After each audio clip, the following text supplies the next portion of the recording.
Good morning, everybody. My name is Dr. T, and a little bit about me. I have a finance background. I'm a USMC vet. I also own a business, She Nice Collection, where I help people by empowering them to see their entrepreneurial vision. And today we have a special guest star who's going to be talking about his story from military transition to entrepreneurship, overcoming the odds, a journey from U.S. Marine to serial entrepreneur. We have, wait, first, let me tell you a little bit about him. He is a distinguished retired Marine Corps veteran, two-time Navy Achievement Medal Award recipient. He is a real estate investor with a portfolio over $1 million, a keynote speaker, a philanthropist, a life insurance advisor, a spiritual leader. He also created a successful e-commerce business that generated six figures in the first year. He is the CEO of Sky Legacy Financial Services that he runs with his beautiful wife, Bakari Jambor. Greetings. Hello. So we are going to jump right into it. Um, Before you embarked on your journey with the Marine Corps, you faced significant challenges growing up. Can you share some of those experiences and how they shaped your decision to enlist? Yes, I'm originally a native from Rochester, New York, where I was born and raised at. And while I was there, I grew up in a very impoverished area. I grew up on the two worst sides of Rochester, New York, the east side and the west side. And I experienced drug activity, crime, violence. And I myself personally was almost unlifed a few times when I was out in the street as a young teenager. I lost my best friend. I was 15 years old, and unfortunately, he lost his life at the age of 14, and another good friend who lost his life at the age of 17. So, with that being said, I myself personally had people that spoke positively in my life. Okay, I was going in the wrong direction, and they were divinely sent in my life to give me wisdom and to speak into my life. They seen me outside of the lifestyle that I was actually living, and they were speaking, I believe, into my future self. And they were speaking life into me, just giving me guidance and telling me, you can do better than what you're doing right now. You know, you don't have to do what you're doing. You have a choice in doing those things.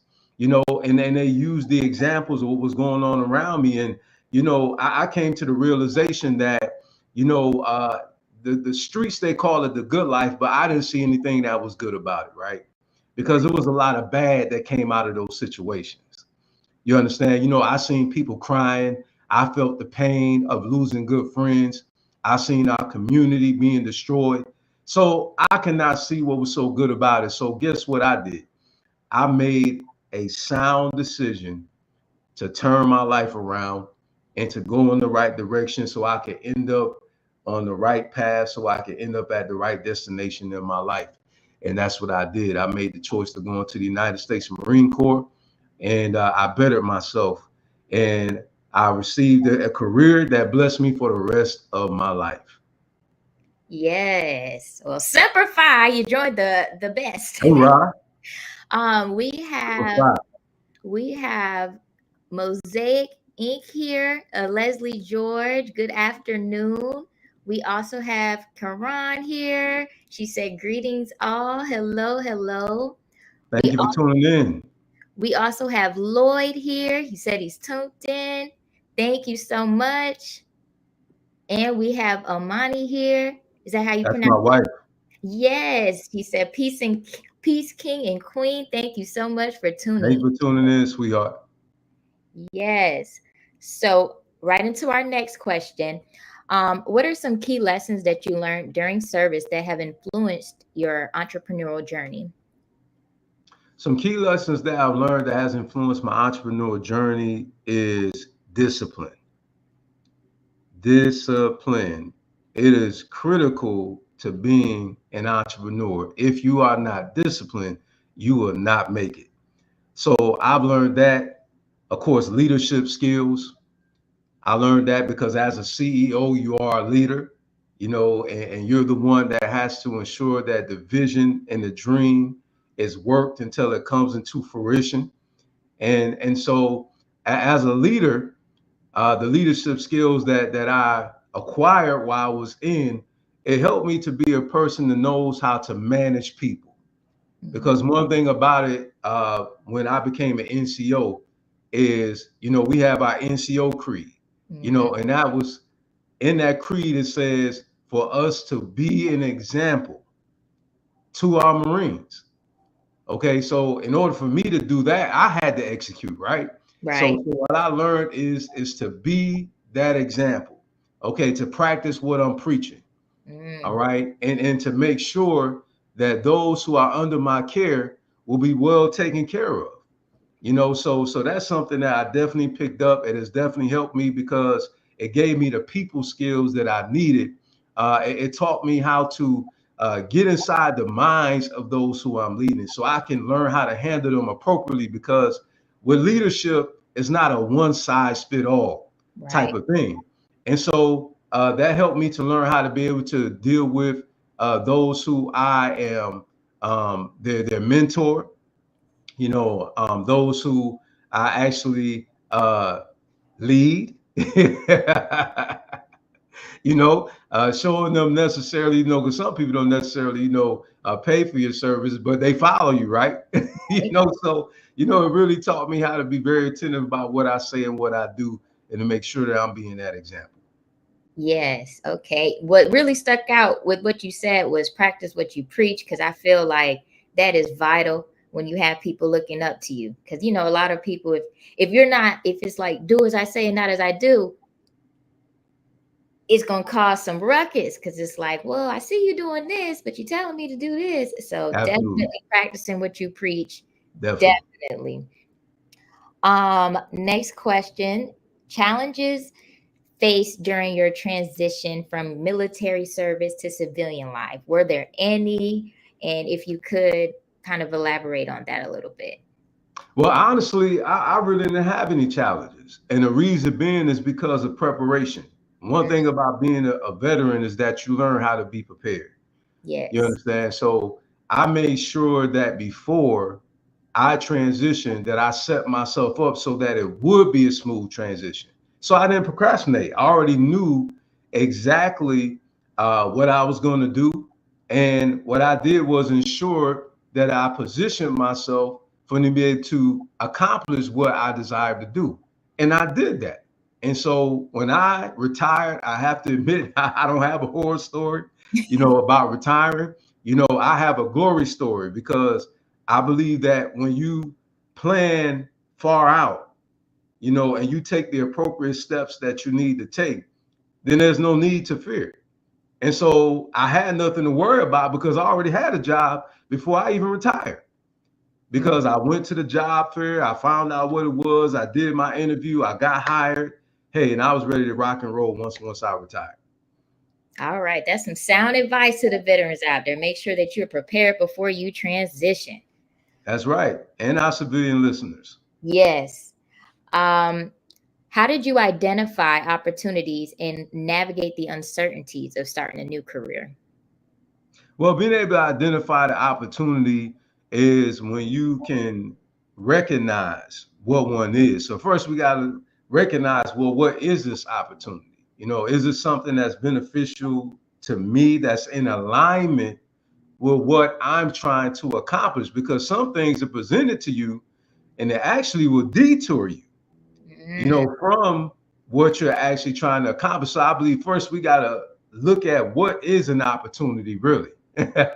What is that? It's literally a presentation. It is a situation that's being presented to you that puts you in a place where it will take you where you're trying to go, right? So I was able to recognize that because it was in divine alignment with what I know that I'm chosen to do in my life. And so what I did was I took advantage of that. I didn't procrastinate. I said, okay, this is the door, it's opening, and I moved because it was what I prayed for. And that was the key. You were probably able to recognize it because you prayed about it and you prayed on it. Yeah, that's true too. But one thing that we also know is that faith without works It's dead. is dead. Mm-hmm. You know what I'm saying? So it's not enough to just pray. You're right. You You're know, right. you have to put in the work, because a lot of people, um, they know what they need to do, but they don't do it, but they keep praying about it. And then Mm, unfortunately, they'll leave this earth without their dream or vision being fulfilled, because they're constantly praying when yet they're not taking action. mm. You know, there's a verse that says, seed is given to the sower. So what is that seed? You'll get blessed with an idea. You'll get blessed with an opportunity to manifest that idea. But if you don't take action, your reaction will be your dream and your vision not being fulfilled. However, when you do that, now you can reap a harvest. So I see what the problem is with a lot of folk is that they're looking for a harvest and they didn't sow no seed. Mm, And mm. they didn't work the seed. They didn't do anything for it to grow, for it to manifest in their lives. So it's very important for you to take action. Yes, Karan said having that level of clarity is critical. And Leslie said, speak on it. So we are going to jump right into our next question. You are a jack of all trades, and you No, have I a won't say that now. Wait a minute. well, we are going to dive into your real estate history. Real estate can be complex and competitive. What initially drew you and your wife to pursue a career in real estate? How did you get started with that? Okay, now prior to my wife and I getting married, my wife had already ventured into being a landlord. Mm, Okay, so some things happened, and she began to pursue working again, and it was just a burning desire within my wife's heart. Now there was this individual that I came across, whose name I won't disclose at this time, and I heard this particular real estate person talking about generational wealth and leveraging real estate, and it made a lot of sense the way this person broke it down. And so, with that being said, I was like, you know what? I said, I have a feeling that this is my wife's opportunity for her to pursue her dream, for her to get back on track and for her to, you know, do what she desires to do. Because even though she was working, she just kept having that passion for entrepreneurship. You know what I'm saying? So I said, listen, I don't really believe this is a coincidence that, we're hearing this information. Let's pursue that. And so my wife, she did exactly that. She came up with the blueprint. She followed that roadmap, and we delved into real estate, and it literally enabled her to be able to transition from being employed to being self-employed, and for us to accumulate a real estate portfolio worth over $1 million. mm. Wow. Now, getting $1 million portfolio over that is not an easy thing to do, especially in this economy. So, what were For some of sure. the key strategies and decisions that kind of help you achieve this milestone? Okay. There's numerous pieces to real estate, so I will condense it. I won't go through every single thing, but you have to know how to um, know a good deal.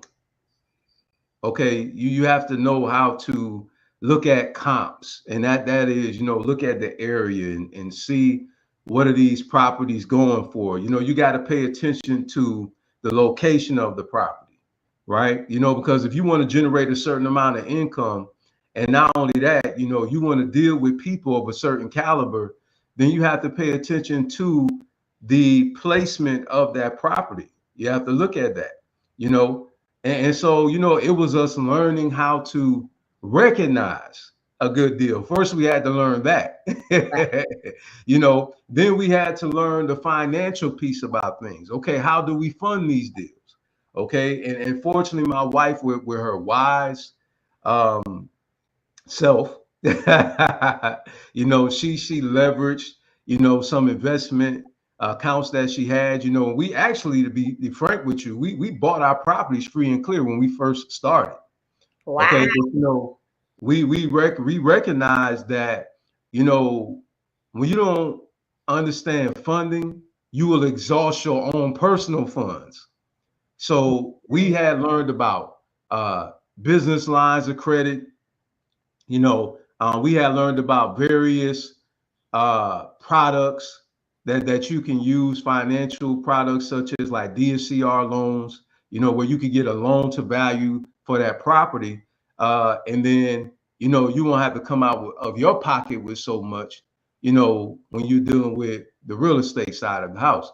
But that's just a few things that we did in order for us to position ourselves. And also, one of the very things I don't want to leave it there is getting with the banks and looking at what the banks are looking for.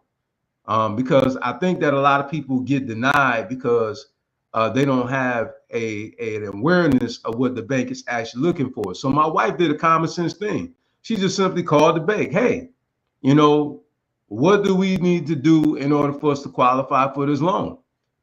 Okay, the banks told us, okay, this is where you're at right now, but for you to qualify for this loan, this is what you need to do. This is where you need to be. This is what we're looking for. And Oh. we just simply did that. We executed what we were told. And next thing you know, approved. So Mrs. Jambor said 5 years self-employed. Were you guys self-employed when you were making your first home purchases? When we made our first home purchases, no. Again, it actually came from my wife investment. My wife had invested well before she met me. My wife had been investing a long time. And so what she did was she just simply leveraged her investments, the funds that she made from the investment, okay, and she used that to pay off the properties. Wow. Yeah, so we literally bought our properties free and clear, Wow. and then when we seen as landlords, we were using too much of our funds and it started exhausting our funds and it started affecting our credit. We said, oh, wait a minute now. Wait a minute.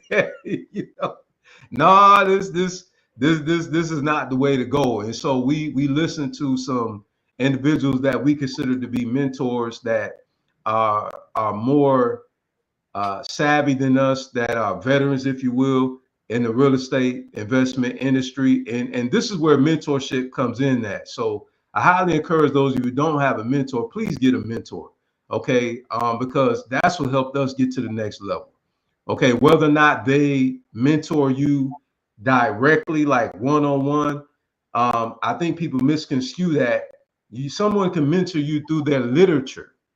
Somebody can mentor you through their audio books or through their ebooks. You understand? So that is still mentorship because they're still divulging that information. Of course, you're going to pay for a fee, and that's a good investment because the ROI is you, all right, not putting yourself in a financial deficit while being an entrepreneur. And that was the lifesaver for us. It was the game changer once we learned, use other people's money. So you won't exhaust your money and you won't exhaust your credit, your personal credit. Okay. Eugene said funding is key, and Karan said being informed on what it is you desire is essential to making decisions. I Absolutely. I agree with all of that. I And agree. brother Eugene, thank you so much for tuning in, brother. I met that brother at a networking event. It was a financial networking event. Um, if you could, whenever you get the opportunity, please bring his name up because he actually is a connect for those who are entrepreneurs. He provides business funding. Yes, please. But those who need that funding, I want to give my brother a drop Okay. because he does good business. All right. That is Eugene Clapp. Yes, yes. So those who need business funding, he is definitely a person to go to. So, our next question, working closely with your spouse in business can be both rewarding and challenging. How have you and your wife managed to build and maintain a successful real estate partnership? And what role do each of you play in business? Wonderful. Thank you for that question. Well, my wife, she's the administrator, Mhm. of the side of the house, and I'm the property manager. And so what we did was we recognized our strong points. Prior to my wife being self-employed, my wife was in the administrative side of the house. And far as my side, I was down in the weeds with my Marines with my managerial skills, working hand in hand with people. So with that being said, we just recognize what our strengths are and we allowed each other to do what we're strong at and we did not interfere. We may have made recommendations, but we allowed one another to do what we're strong at. And I promise you, when we did that, our business went to the next level. And let me be clear too, I don't want to just stay just for real estate because we also created together, my wife and I, is a six-figure e-commerce business, you Mm. know, and we were able to go to the next level because of us actually doing that. So we, out of the gate, our first year, we made six figures in our e-commerce business from doing exactly that, allowing each other to do what we're strong at. So, that's not an easy thing to do either. How how did you guys choose like what products and everything to sell on your e-commerce business? Well, what we did was I love that question and thank you for that question. During that time when my wife and I, when we started actually monetizing on our e-commerce store, the pandemic had hit during that time. Okay. And there were shortages of certain products that my wife and I recognized that it was a shortage of. Well, guess what? We had the connects. And so what we did was, we just simply took and earlier, remember you asked me about opportunity. Mhm. Okay. So now we have opportunity for us to be able to monetize on a product that was in high demand, products actually that was in high demand. And we recognized that. And my wife quickly, I mean, when I tell you, I mean expeditiously, I have to give her props because my wife made that happen. She moved on that quickly. She got to the sites where we could get the products from before they were sold out. Fortunately, we got there before everything sold out, and it was a hot commodity that was needed during that time. And we made a lot of money. Mm. Yes. Eugene, Eugene, he said, much appreciated, my brother, having great mentorship as well as developing a community of like-minded individuals with synergistic skills is of the utmost importance. Well said. And you're welcome. Uh, and Mrs. Jambor said, 2018, we couldn't find any of the clothing products we needed. 2020, we relaunched. Yes, that's true. And that's how we started our e-commerce business initially. It was, again, it was something that in the area where we resided, which is Pompano Beach, Florida, that's where my wife is from. We're in the African clothing space. Mm. That's what our business initially was about, you know.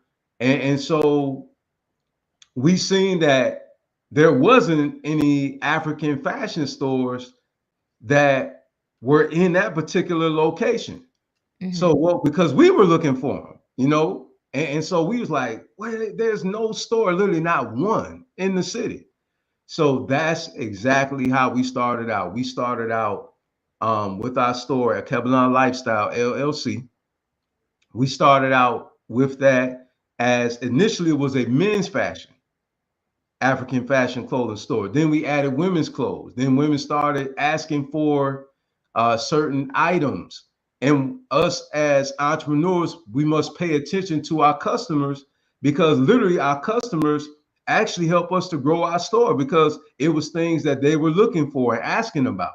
So my wife paid attention to that, and then she added those particular products, to the store and it grew our store as well as it grew our income. Wow. That's what's up.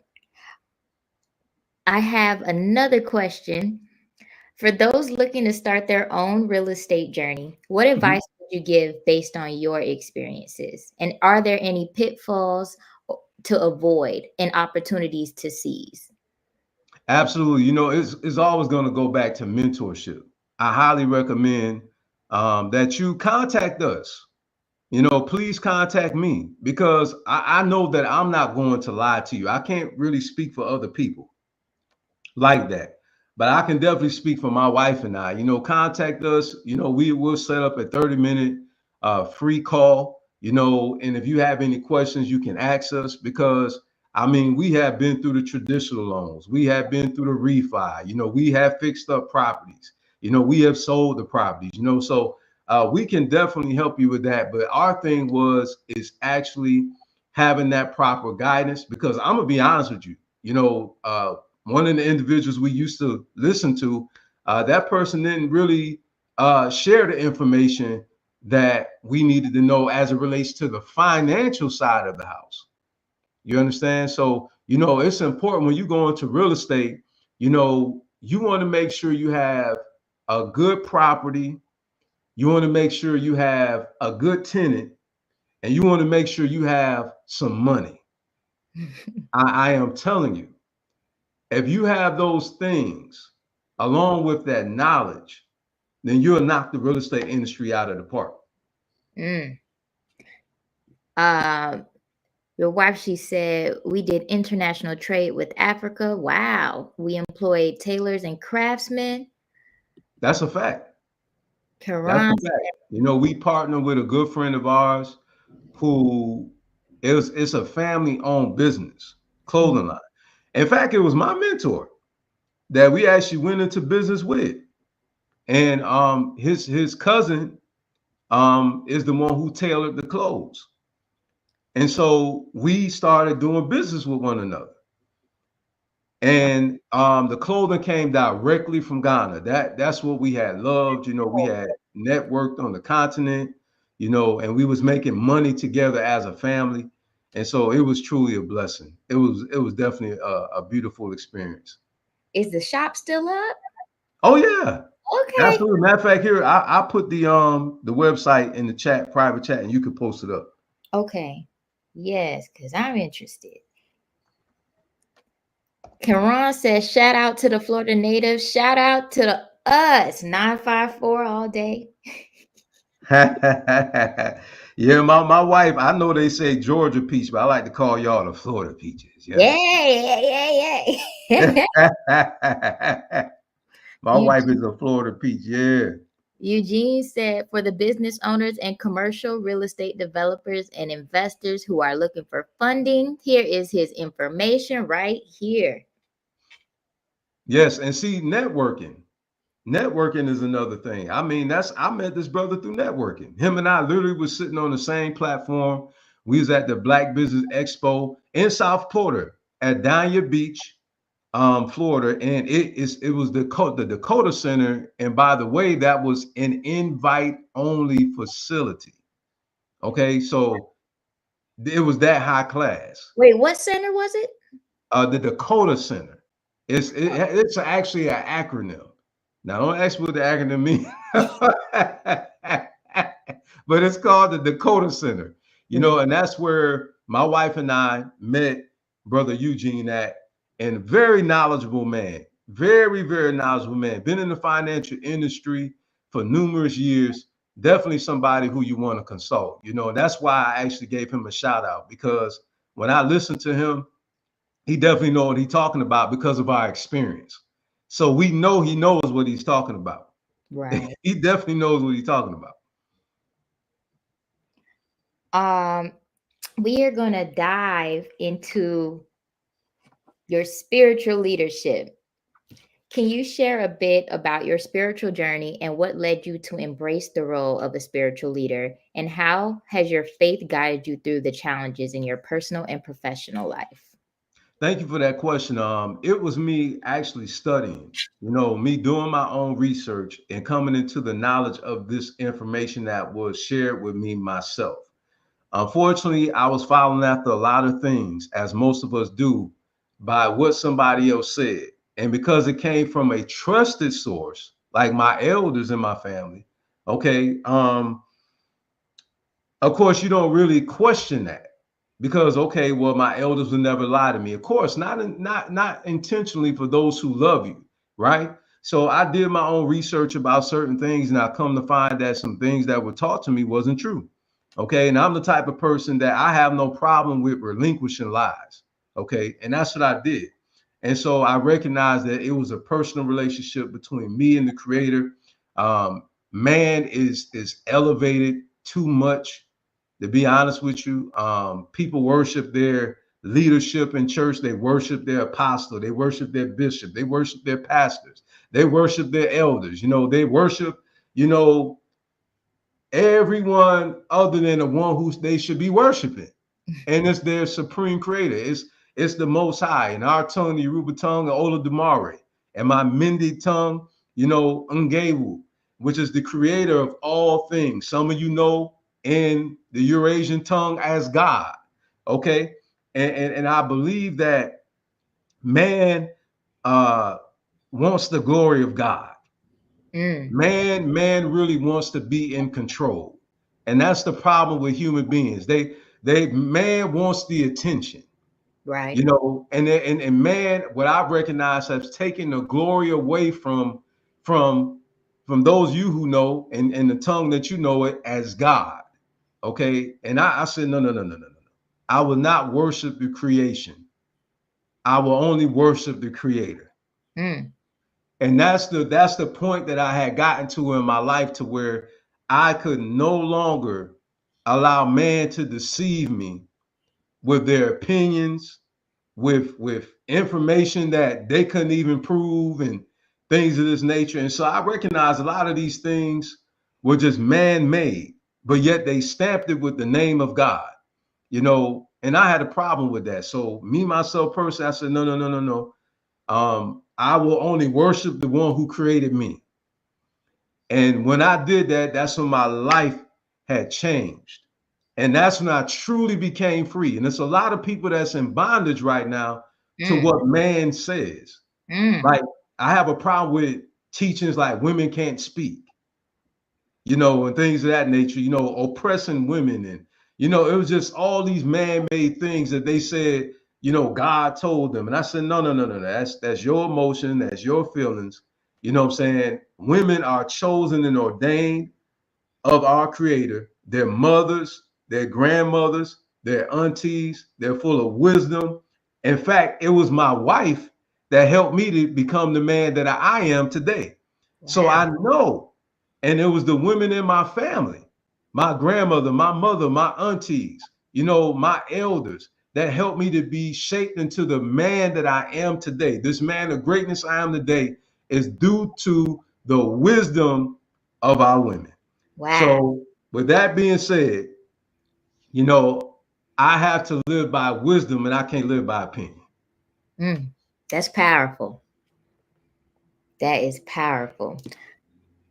My next question to you is, as a spiritual leader, how do you integrate your faith and values in your approach to leadership, both in business and in your community? Good morals. You have to be about people. First of all, business is ministry. And by definition, that word just simply means to serve. I know a lot of times people hear that word and they look at it from a religious standpoint, but by linguistics, from a linguistic or an etymology standpoint, if you will, it simply means to serve, right? So I believe that, it's about impact, and then the income will come. I believe that when it comes to business, you are there to supply that person's needs, and you're there to accommodate them, and they pay you for the product and or service.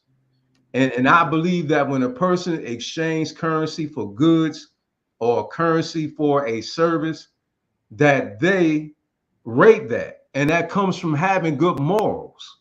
Mm, You know, whatever you do in word and deed, you do in what? Love. You mm. understand? You know, Yeah. so that's the way I was taught.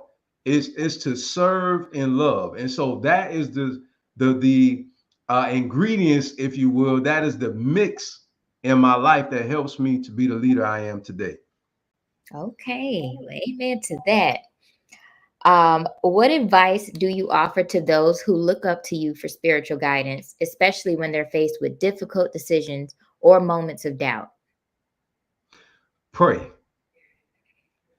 Pray and please understand that when you're in prayer, your spirit will be corrected sometimes.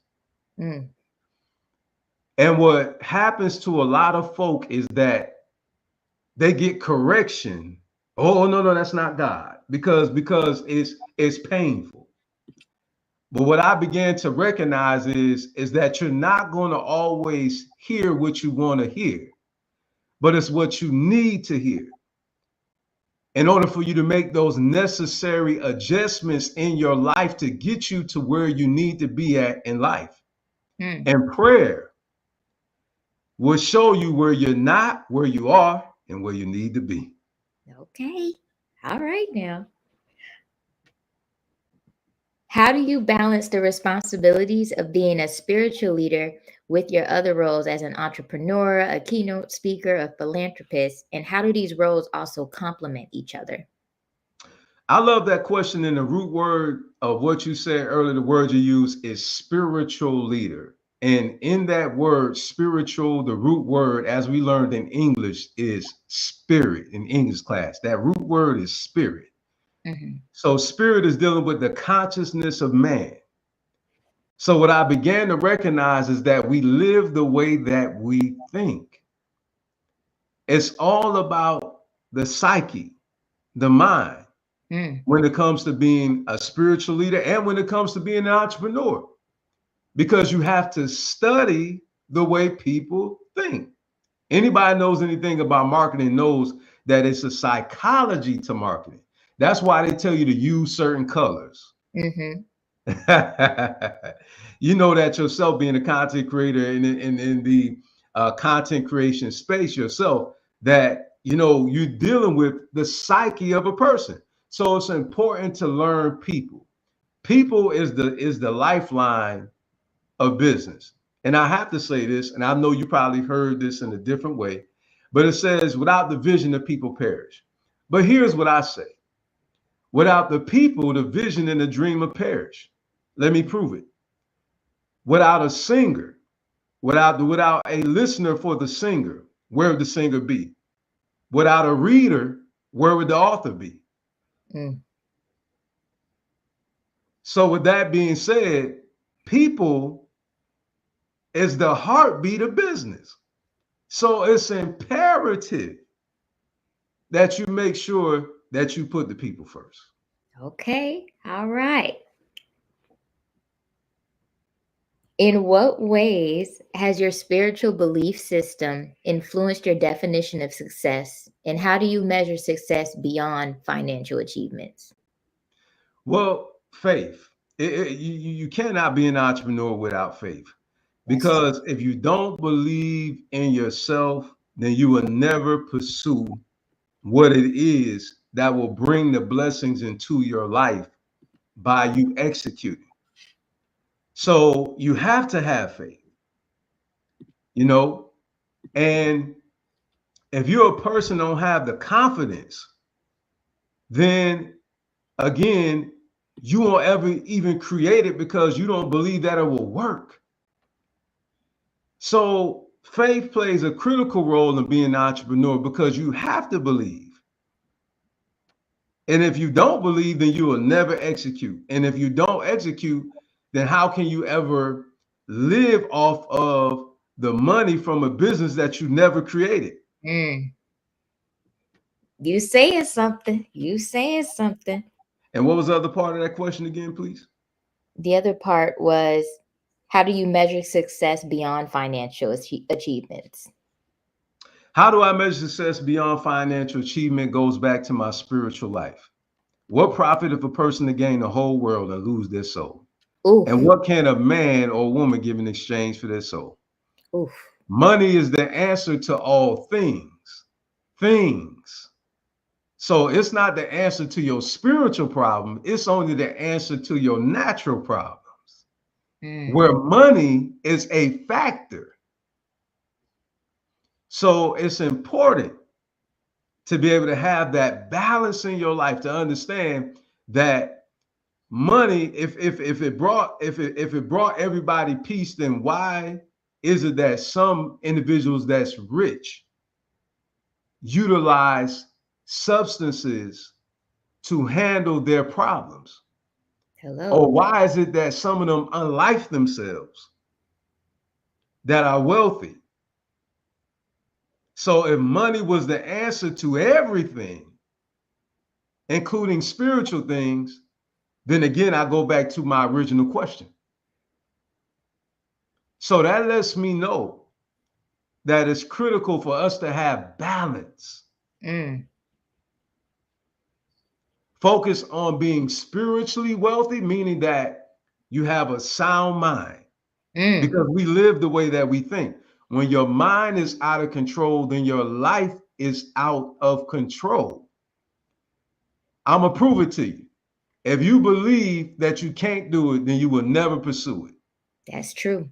If you believe that you are ugly, then you will never think that you are attractive enough to even pursue that woman or that man. That's true.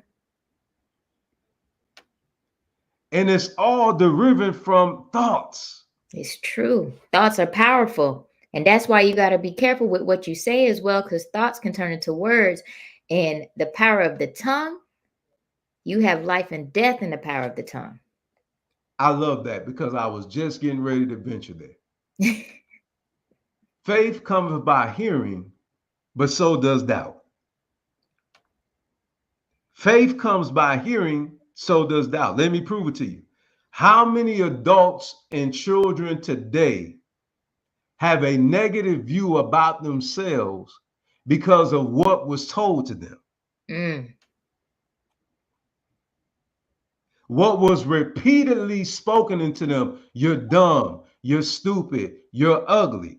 So what we must do then is rid our consciousness of the negative words that have captivated our minds in a way that has incarcerated us and has us in prison, to where we're like the caged bird that can't fly.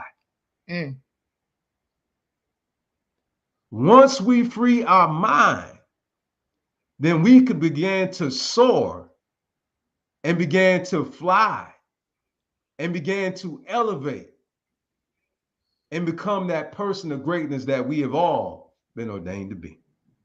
Amen to that. I do have one last question for you for the spiritual section. Sure. As a spiritual leader, what legacy do you hope to leave behind, and how do you want your spiritual teachings to impact future generations? Well, first and foremost, really, it's not my teaching. You know, these teachings come from the Most High. Wisdom is the gift that keeps on giving. It's not you listening to me. You hear the sound of my voice, you hear the tone of my voice, but yet the words that come out of my mouth are inspired by the spirit of wisdom. So what I would encourage all to do is to seek wisdom, because before I was even born, wisdom existed. So it's not really more so what I want, it's what do they want for themselves. Ooh. What do you want for your life? You know, my desire, yes, is to see you free. But what I recognize is, if the person that's the recipient of the message doesn't desire to see themselves free, then they will continue to be in bondage. Ooh-wee. So I revisit the question, what do they want for their life? Yes. So it's important that people have direction and kind of know where they want to go. We have Xavier Absolutely. who tuned in. He said motivational affirmations are key.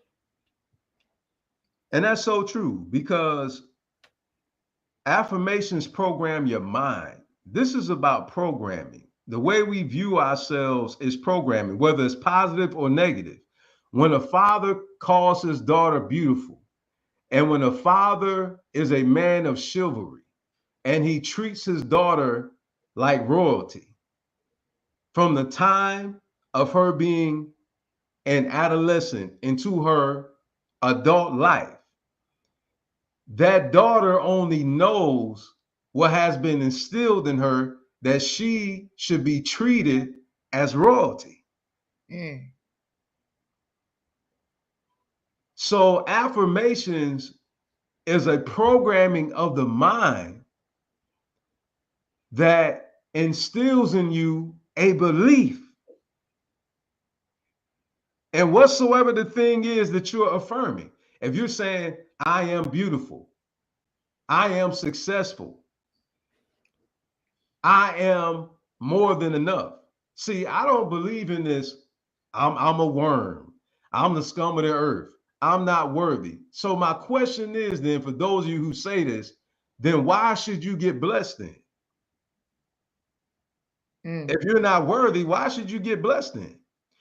I recall a verse saying that the laborer is worthy of the hire.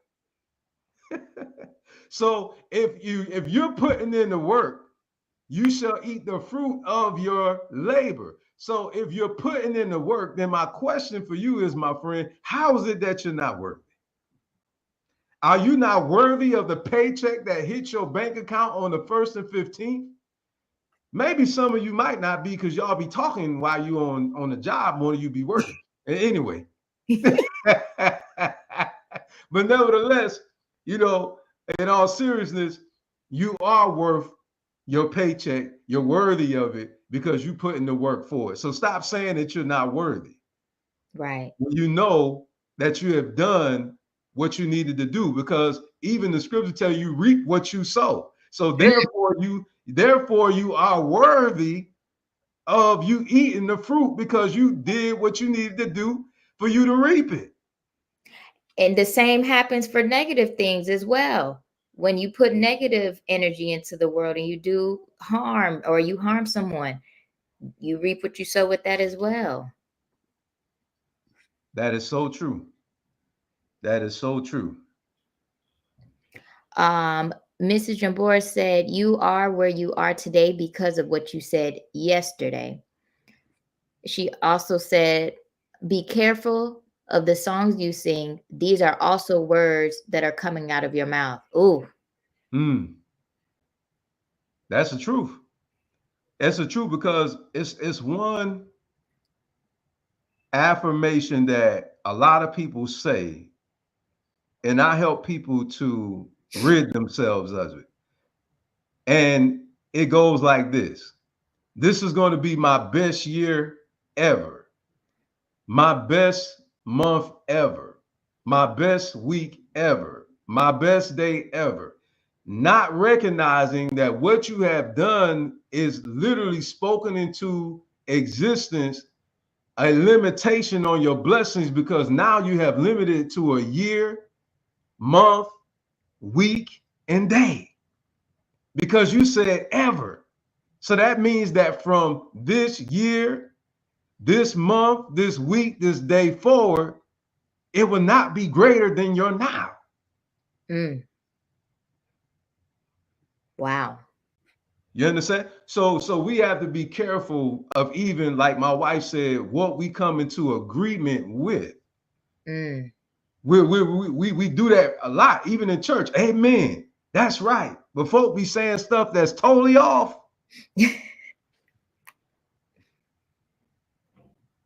You see? Mm. And so we got to be very careful about what we receive into our spirits. And we have to, everyone has been saying out there, so eloquently stated, and thank you all for contributing to this powerful dialogue. is that words are definitely powerful because it shapes your thoughts, and your thoughts become words. And so now when you speak it, it manifests itself. Right.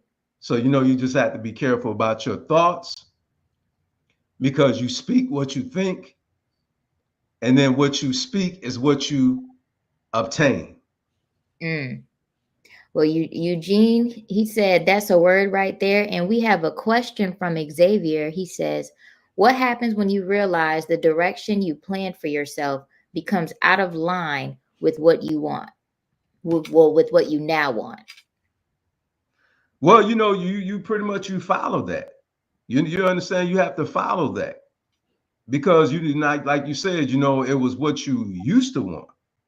You know what I'm saying? Now you want that now. So you just follow the plan. You follow everybody mind. I don't know nobody who mind no change. Have you ever went to the store and you wanted a particular thing and then you say, oh, I don't want that, I want this. And what you do, you get it.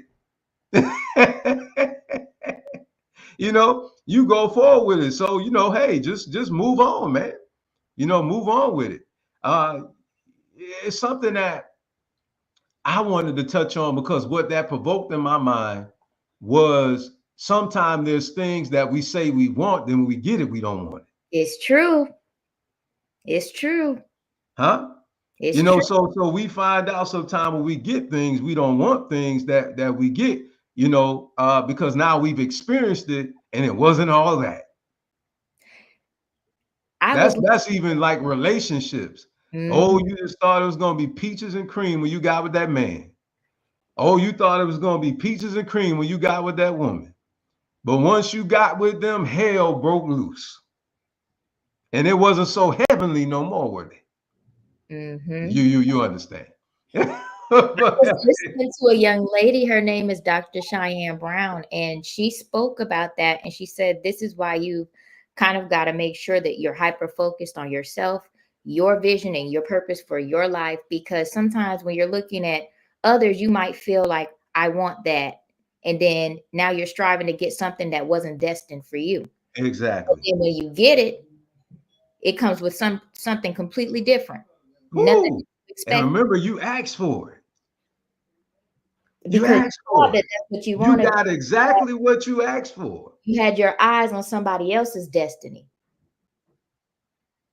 So, but I do have one last question for you, and then we could wrap it up into a question and answering session. My last question is just going to deal with life insurance and your role in that. In your experience, how does having proper life insurance impact a family's financial security, especially in times of unexpected events? And can you share any stories where life insurance made a significant difference for your clients?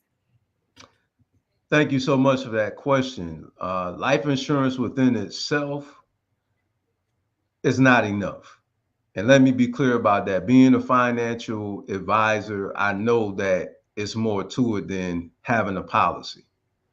Because if you leave the money in the hands of the wrong heir, there will be no wealth that will be passed on to the family because that heir, known as in the insurance world as the beneficiary, will spend it.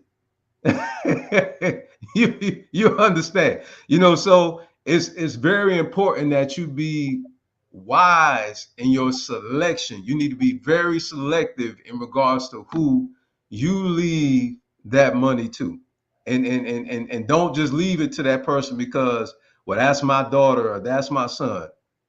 I repeat again, if they have bad financial management habits, they're going to squander everything that you work for. So it's important to leave it to the right person, and then the wealth will stay in the family because that person will be savvy and will know to pass it on to the right person, and it will continue for generations because of the financial education and discipline that's in the family. Now, to answer your question about how's it affected some people in a positive way, Well, in our own personal situation, unfortunately, we didn't have it on an elder in our family. And we literally had to spend 10K. Oof. Okay. Mm-hmm. So the opposite of that is somebody who has it. When they leave here, their family won't have to come out of their pocket to pay for business expenses. You said a lot, but one thing I wanted to touch on. What is the importance of financial literacy in our community? It goes back to what I said. The lack of knowledge. You can't apply something that you don't know. So if they don't know these various financial strategies, then how can they implement these things? Mm. Huh? So here's the thing, and I appreciate that question. Let's have a real discussion. The question is, what do our community really want? Because how many of them sit down, and especially today in the information age, I'm 48 years old. I'm telling you what I know. You know what I'm saying? That this information that is going viral now about financial education never existed. Right. So now today, what is your reason for you not being economically empowered? Mm. Mm. So our community that say they want something, what are they doing for them to obtain it though? We got to have a real discussion because the information is available. If you seek, you'll find. Mm-hmm. Just like we saw real estate information and specifics, and we searched it and it came up. So today in this Googling age Mm. and this YouTube University age, there's no reason for any of us to lack the knowledge. Okay. And it's not only the lack of knowledge that people perish, it's people not applying the knowledge that they have that causes them to perish too. Mm. Because if you know something and you don't do anything with what you know, how can it benefit you? So it's not just the lack of financial literacy, it's also the ambition of the listener. The ambition of the listener.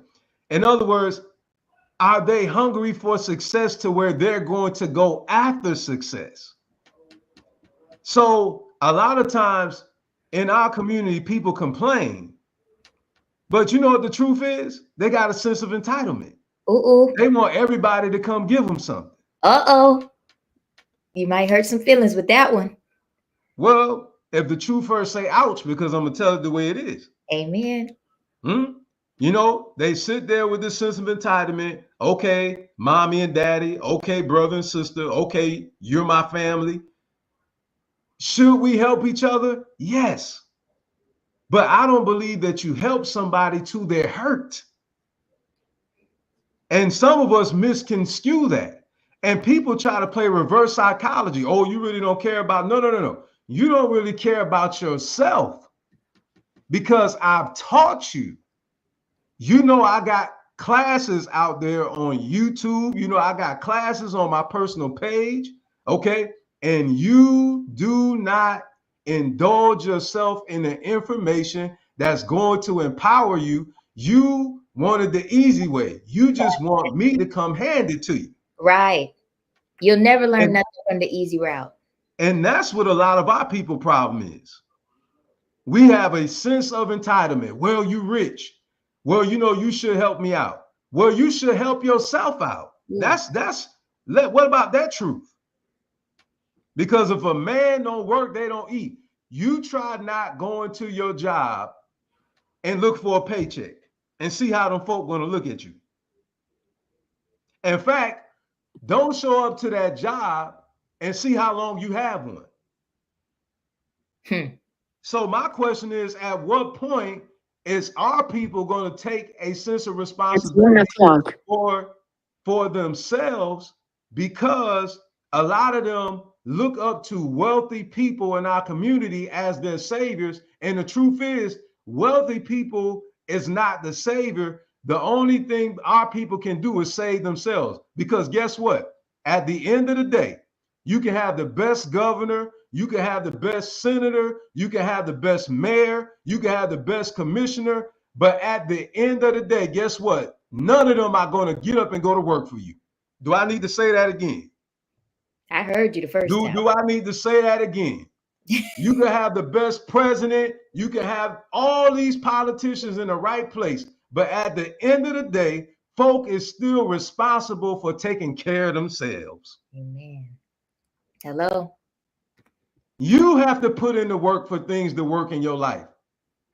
All those individuals are only a smidget of the problem and the answer to the problem. But after it's all said and done, they can give us reparations, right? Mm-hmm. And you know what's going to happen to folk with a broke mind? They're going to still be broke. They're going to spend it and they're going to get broke again. I'm going to leave that right there. Well, that about wraps up the interview, and I wanted to thank you for your time. And I also wanted to thank all of those who tuned in. It looks like Nicole Ashley came in. She had a few comments. She said, "You preaching?" She said, "Right." Oh, that's my cousin. Oh, hi, cousin. Yeah, that's my cousin. And then I also want to go down and thank everybody who tuned in. Mosaic Sparks, Leslie, Karan, Lloyd Strickland, your wife, Amani Jambor, Eugene Clapp, Xavier Buckner, and Ashley. And then I wanted to pop in for a brief, somebody else just tuned in, Harriet. That's my cousin too. That's my cousin. Break into a brief Q&A because we did have a question. Okay. How do you deal with the ups and downs, good and bad, of life while operating in the capacity of a leader, a father, and a son? Well, it goes back to controlling the mind. And thank you, sweetheart, for that question. That was my beautiful wife. It goes back to the mind. And what you accept is what you'll get. What am I saying to you? I'm saying that when you allow certain things to take control of your life, that's what's going to take control of your life. If you open up the door and there's a fly by the door and you open up the door, the fly is going to come in. Right. So if you allow negative thoughts to control your life, in other words, if you entertain those thoughts, then those thoughts are going to take control of your life. And I also recognize I cannot afford to allow myself to give up because my family is depending on me. Right. I refuse to let my family down. I refuse to let my wife do things by herself. I refuse to not stand up and fight for my children and fight for my grandchildren.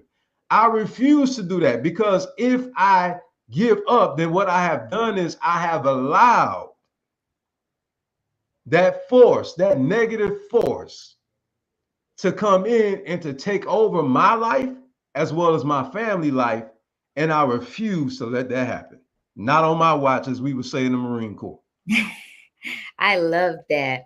If anyone has any other questions, please drop them below. Did you have anything that you wanted to say and finish off with? Yeah, we needed to put up the website that I put up for our online store. Right here. And I'm also put in where people can contact me, they can follow me. This consists of, for those of you who are viewing, this consists of all of my social media platforms. This is my contact information. I'm getting ready to put it in the chat for you right now, Dr. Talisha. Okay, let me put that.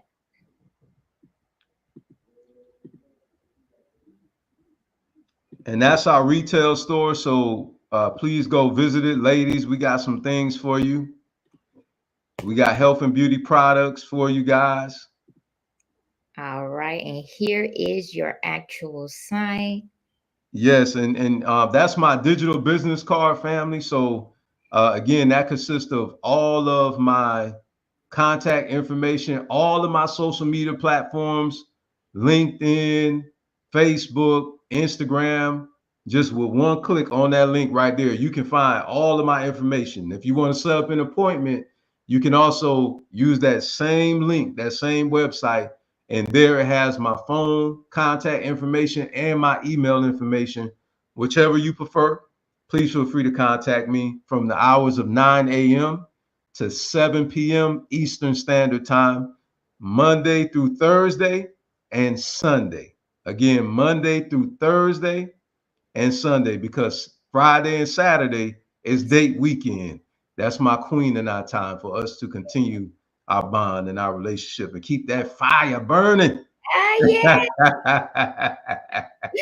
Well, I wanted to thank you again. Thank you so much, Bakri, for your time today and taking this time to have this discussion with me. And I appreciate you. Well, you're welcome, Dr. Alicia. Thank you so much for the opportunity to serve. I appreciate that.